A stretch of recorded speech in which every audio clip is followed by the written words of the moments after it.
पिलुआ बासन पिलुआ तब का बा मत कहा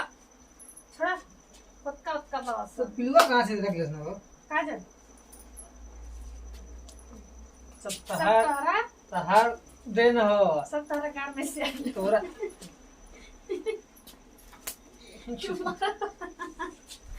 मरवा ना था हम मारम हेलो दोस्तों नमस्कार प्रणाम सुन रहे हैं ना क्या कर रही है हैं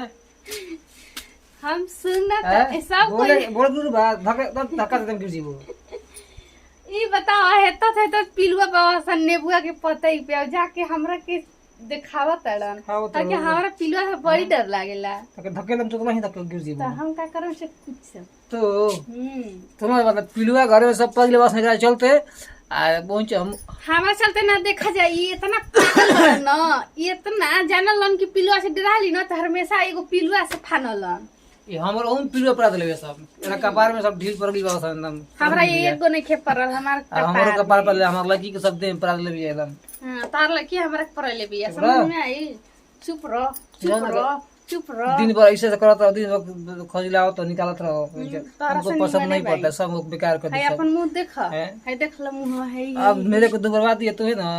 हां तब के तो बर्बाद दिला बिया नहीं हुआ था तो अच्छा थे हम तंदुरुस्त थे हां तब का ई भोरे भोरे बतियात रह ना 8 बजे तक सुतत तड़न तब दुबरई हम ना अब पहले मान लो जे स्वस्थ बा आ शादी बात दुबरा गेल त मैं अभी कौन 10 वगैरह में हमरा का जरूर दोष देवला के देख ल जाहो सब कोई के मर्द ऐसा ही कहेला हैं? ठीक है दोस्तों चलते हम खाना खाने मिलेंगे बाद फिर तभी राम खाना तारक ना खियाई